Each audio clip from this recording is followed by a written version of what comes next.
and welcome to another edition of the Create Smarter podcast. I am Phil, here today with Colleen and Connor. Hello. Hello. What's up? How are you? Good. Today we're talking all about using influencer marketing to reach second-level networks. That's a fancy way of saying, let's create content that people in your organization are going to share on your behalf.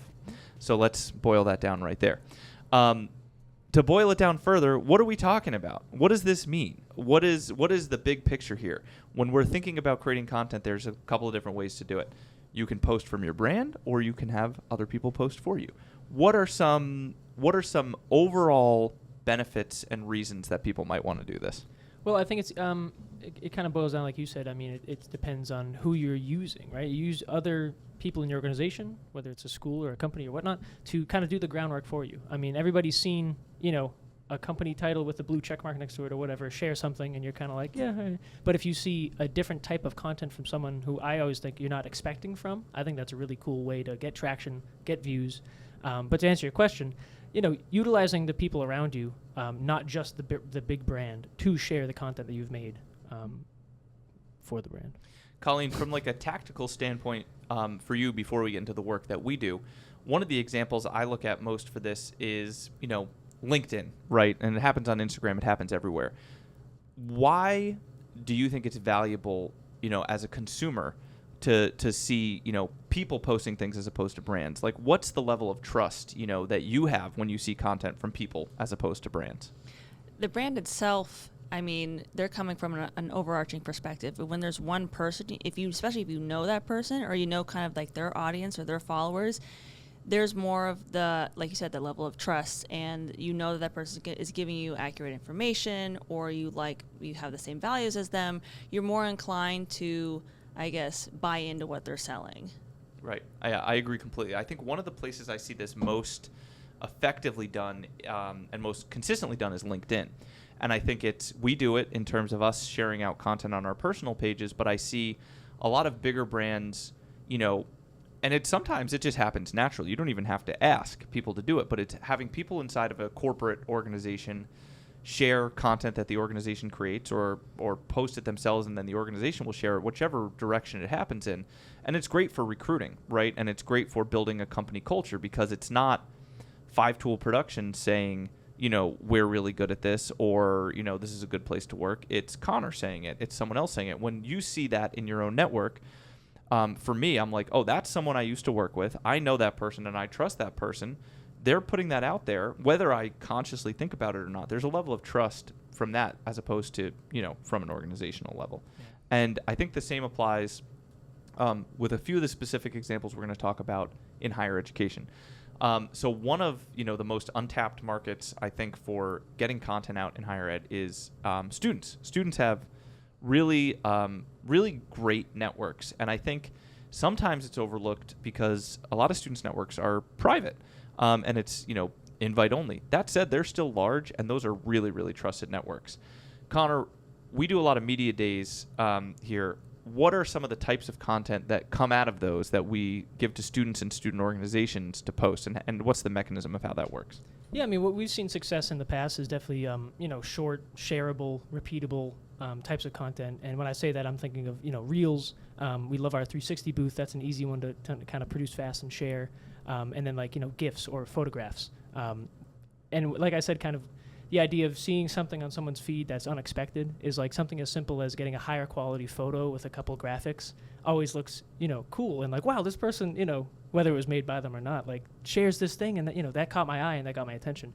But what we've seen, especially with media days, is, you film over one day, you get a bunch of little pieces of content, you boil those down to a couple reels, a couple photos, and whatever else, and you give them to the specific students or maybe their teams, clubs, organizations, and like you said, use those audiences, those social channels to share to their broader audiences.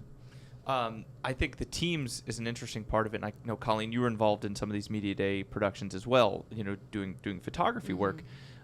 Did you see teams use the content that you produced, and did you notice a difference in the response that got versus if, the university itself posts content like that? I didn't see the responses of what they posted, but once you see that, like, you take their picture and you turn the camera around and show them, they're like, oh my God, this is so cool. Like, I can't wait to post this.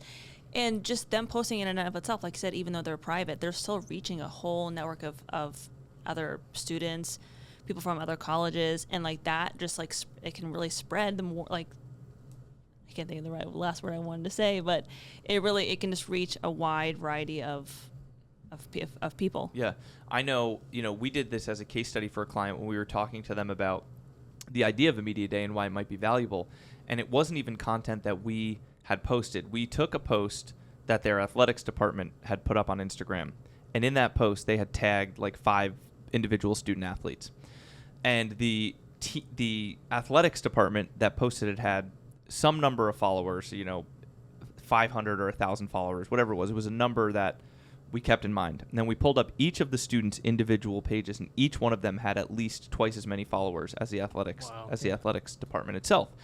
Now, it all depends what you're trying to accomplish, but if you're trying to reach people in that demographic, i.e., other students or prospective students, or students from other colleges and universities, that's a really good way to do it. Now, if you're trying to reach alums, there might be other ways to do it. That's when the teams come into play, right? So at a college or university, there's the university level accounts, and then there's athletics, but then there's also individual teams.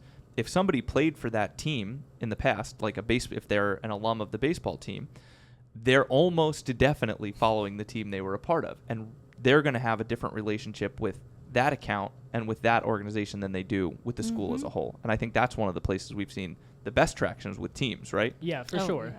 Yeah. Teams, clubs, orgs, whatever that kind of, you talk about niche a lot, I feel, but niche is the better, because you, as an alumni or as a past member of that club or org, you have that relationship, that you may not have as strongly with the school. You're like, yeah, I went there, and if they're asking for XYZ, sure, but if I see that club that I've spent so much time and I met so many people through, it is those memories, that trust, that nostalgia. So we've always found success in using those, we say smaller, but probably bigger followers than the overall umbrella. You got to find those smaller channels to utilize and find those audiences. Media days are one kind of specific example of this, and I do think they're a good use case for it. It kind of plays into the whole idea that we preach of Create Smarter, which is set up for a day and get, a ton of content out of it. Oh, yeah. But this concept of, influencer marketing and second-level networks, it can apply to more traditional video production shoots as well. And Colleen, you worked on one with one of our higher ed clients as well, putting together brand videos. And the hope was to reach people and kind of establish the core tenets of this brand. Part of what was included there was, an overall launch video, which was awesome and really cool. But also we included, 5 individual student stories. A huge part of the success of those student stories in the reach that they had was that the students themselves were sharing that content out and posting it and getting eyes on it. What was the experience like with that project, and ultimately, why do you think that was effective? When a university has a goal that they're trying to reach, I mean, like you said, they can have that one overarching video, but when you can get more granular and speak with the student and spend time with the student, the audience will care more. And so, especially if they're students and that's a student that they know, or that's their friend, or that's their cousin, they're more inclined to watch. And so each of those people that I just mentioned, they have their own network. And say if you're a freshman and we did a video on a freshman, there's people who are seniors in high school who are still, I'm sure, in network with them. And then they see that maybe Emmanuel, they have this program that I didn't know about. So it just, again, like I say, use that expression, like it spreads like wildfire, but it's the more, it was effective because those people have their own networks. And so if they see that and they see like this stylized, well put together video, they're more inclined to, maybe I should check out Emmanuel. Oh, they have this project, or check out the school, whatever the school may offer that they're so inclined to study, or like an organization to be a part of. It just, I totally lost my train of thought. Yeah, no, and I think that's the exact right point though. And I think like ultimately when I was looking at those videos as they got posted, the times when students share those, you can see the difference in the comments predominantly, right? What did you notice in the comments of those videos when some of the certain students shared it? Oh, they were hyping the student up. Like for one of the students, they're like, "Oh, that's my girl Cynthia!" and then the university reposted it. So the university posted it.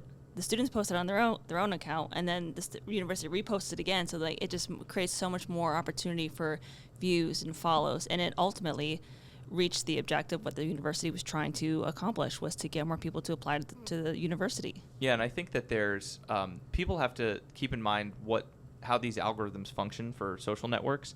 And what I mean by that is, like, it's a wildfire effect. So the more signals that a social network receives that real people are interacting with content, the more it's going to be naturally placed in front of other real people, right? So when you post something from an account, it goes up and it's, going to be seen by some percentage of people as determined by the algorithm. Now, if suddenly real people start responding to that, whether it's just by looking at it for a certain amount of time, but more importantly by liking it and commenting on it and sharing it, that algorithm is automatically going to be refeeding that information through its system and serving it organically to more people. So as opposed to having to pay to put it in front of more people in a relevant audience, it happens naturally when real people are sharing it. And one of the best ways to get real people to interact with content is to put it out there on networks that they trust, from people that they trust. So it's just this kind of technical behind the scenes knowledge that the more signals content gets, the more it's going to be organically placed. And it's kind of an important way to beat the algorithm because, Connor, as we've seen, organic reach is not really a thing anymore unless you have some of those signals, right? Right. Like when brands post content, you see brands post content. If there's not some external signals, it doesn't really get anywhere. Yeah, it just fizzles out, and that's a one-time post that doesn't matter how much effort you put into it. If it's a brand that people have seen all the time, whether they're tired of it or whatever, it's not as significant. And I think that's the best part about using these organic channels. Like Colleen was mentioning, is people see it and it's not that kind of branded content. It's different. You trust those people. It's the smaller creators. It's the smaller avenues. More personal. And to see your friend on like a cool backdrop with graphics, it's just awesome. And that just gets people to share and go. And what I find interesting is the different ways, a little bit in the weeds for the production company, but the different ways to share that. So you mentioned beforehand of, is it going to be a reel? Is it going to be a 360 camera? Is it going to be a story? There's different ways that we can allow these channels to share it. So you could be, we'll make a couple slides that you can put on a story and tap through with links. We'll make a reel that you can share, XYZ on different channels, not just Instagram or Snapchat or something like that. And I also think pre-planning is interesting because you could make one day a lot of content, as we always preach about, but use that content throughout. If you have the right content calendar and use that kind of, those avenues correctly, you could do day of, you could post something, a couple of weeks you post something, and then a week before the goal or that day of, giving per se, you could post, a pretty good piece of content, all using those little channels. You beat me to the punch a little because one of the things I want to talk about, which you just touched on really nicely, is the idea that when you do this, what's really important is to make it easy for people to share. And I think that if you can, give Instagram-ready content to someone that you want to post on Instagram and be really direct, right, and tell them, please post this on Instagram. With a script in the description and yeah. hashtag. And you might be surprised at how often people are willing to do it and what the results come from it. But it has to start with putting the right materials in people's hands and making it easy. And have you seen that as part of the process? Like how have you seen that part of the process play out in terms of giving this content to people to post? Yeah, I think keeping on the idea of students here, just because it's fresh in mind, is getting them to buy into it is a little difficult too, because maybe they don't understand it. But allowing them for the ease of making the content and the ease of posting that content is half the battle.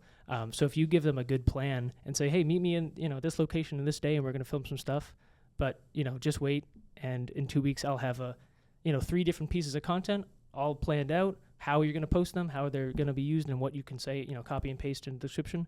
It takes a lot of the work off of them, and they'll be way more willing to participate, and we've seen pretty good success from that. Ease of use is one thing, and Colleen, I want to touch on one more thing with you, which is that, in the example we shared of yours, which is more story-based as opposed to kind of reel-based, you spend a lot of time prepping with the students and getting to know them and making sure that they're comfortable with you and comfortable with what's going on, and that allows you to tell a really good story and allows them to get comfortable with you. What are some of the things that you think are important in that prep process, in that interview process, and in that follow-up process so that they feel like they're part of this and they're not just posting something on behalf of the university. Well, I think getting to know them, it just starts out with just that level of care. Like, just, I genuinely want to get to know you. I want to tell the story genuinely, and actually listening to them and even like having that emotional IQ, just like cluing into who this person is, it just makes the content that much better. And one of the students, like, I went to his volleyball practice in the evening. Like, I had to be around him with a camera, and all of his other teammates are looking at him and making sure that I kind of blend in with them. So it's just, like I said, cluing into that person and showing that level of care. You're spot on. I think it's just about letting people know that you're committed to telling their story. And I think the follow-up communication is really, really important too, which is, hey, this story is done, letting them put eyes on it before it gets posted, whether or not they have the ability to actually make edits. I think like the idea of, hey, Colleen, we did this story about you. I just want to, we're going to post it this week, but I just want you to have a chance to look at it first.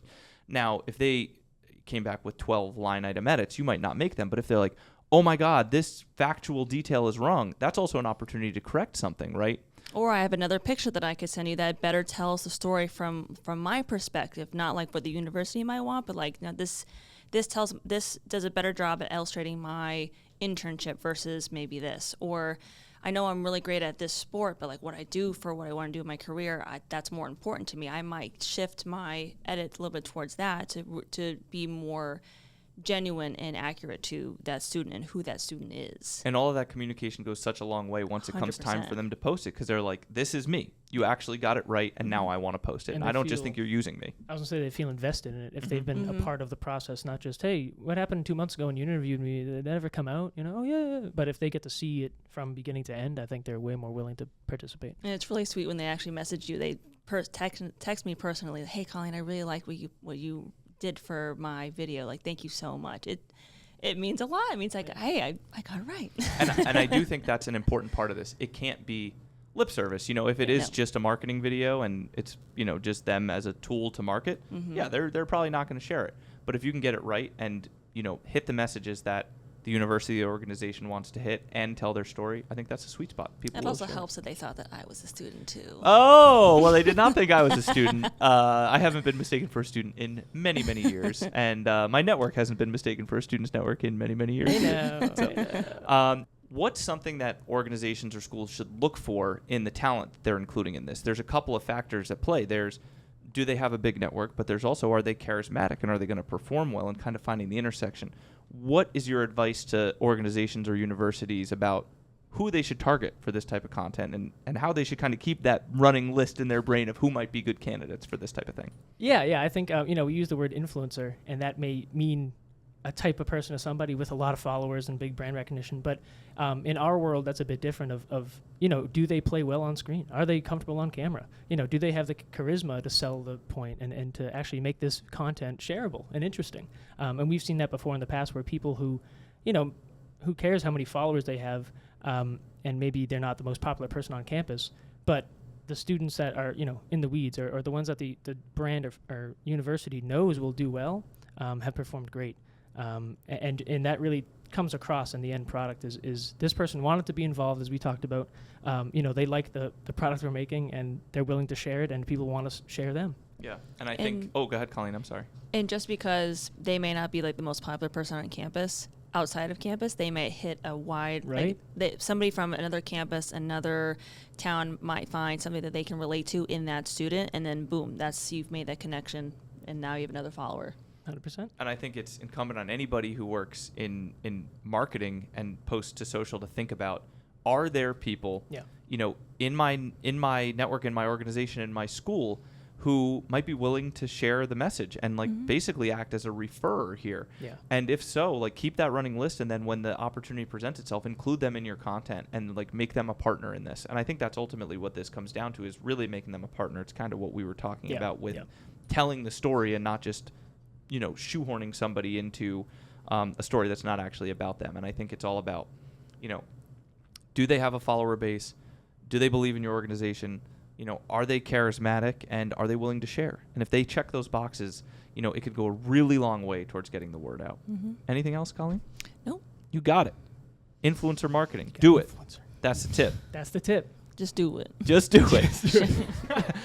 All right, this has been another Create Smarter podcast. I'm Phil with Colleen and Connor. Thank you so much for tuning in. We will see you next time.